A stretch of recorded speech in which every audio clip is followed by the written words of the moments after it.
എൻ്റെ അമ്മാവന് 5 ഭാഷ അറിയാം, പക്ഷേ ആൾ ഊമയാണ് എന്ന് പറയുന്ന പോലെയാണ് പ്രകടിപ്പിക്കാത്ത സ്നേഹം. മനസ്സ് നിറയുണ്ട്, പക്ഷെ എന്നെ കൊന്നാലും ഞാൻ പ്രകടിപ്പിക്കില്ല എന്ന് പറഞ്ഞ അവസ്ഥയാണ്. ഇതൊക്കെ പോകുമ്പോൾ കൊണ്ടുപോകാനാണെന്നൊക്കെ ചോദിക്കാമെന്ന് വിചാരിച്ചാൽ ഇവരെന്നെ ഇടയ്ക്കിടയ്ക്ക് പറയാറുണ്ട്, മരിക്കുമ്പോൾ നമ്മളൊന്നും കൊണ്ടുപോകാറില്ലല്ലോ എന്ന്.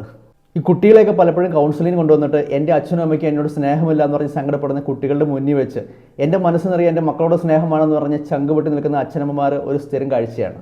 കിട്ടിയവരും മക്കളെ ഉപേക്ഷിച്ച് അയൽപക്കക്കാരനോട് ഒളിച്ചോടി പോയി 52 തിരിച്ചു വന്നപ്പോൾ പറഞ്ഞതും ഇതേ അഭിപ്രായം തന്നെയാണ്. എൻ്റെ ചേട്ടന് മനസ്സ് നിറയെ സ്നേഹമുണ്ട്, പക്ഷേ പ്രകടിപ്പിക്കാൻ അറിയില്ല. പക്ഷേ അപ്പുറത്തെ വീട്ടിൽ ചേട്ടൻ അങ്ങനെയല്ല, ഉള്ളതുപോലെ പ്രകടിപ്പിക്കുന്നയാളാണ്. സമയം കിട്ടുമ്പം ഒന്ന് മനസ്സിരുത്തി ചിന്തിച്ച് നോക്കുക. സ്വന്തം മക്കളുടെ മുന്നിൽ വെച്ച് സങ്കടപ്പെട്ട് മാറത്തടച്ച് കരയുന്നതാണോ?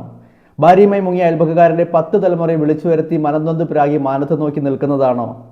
അതോ ഉള്ള സ്നേഹം മനസ്സ് നിറയെ പ്രകടിപ്പിച്ച് വേണ്ടുവോളം സ്നേഹം പങ്കുവച്ച് സ്നേഹിച്ച് തകർത്ത് ജീവിക്കുന്നതാണോ ഉചിതം ജീവിതത്തിൽ ഉപകരിക്കുന്നത് എന്ന്?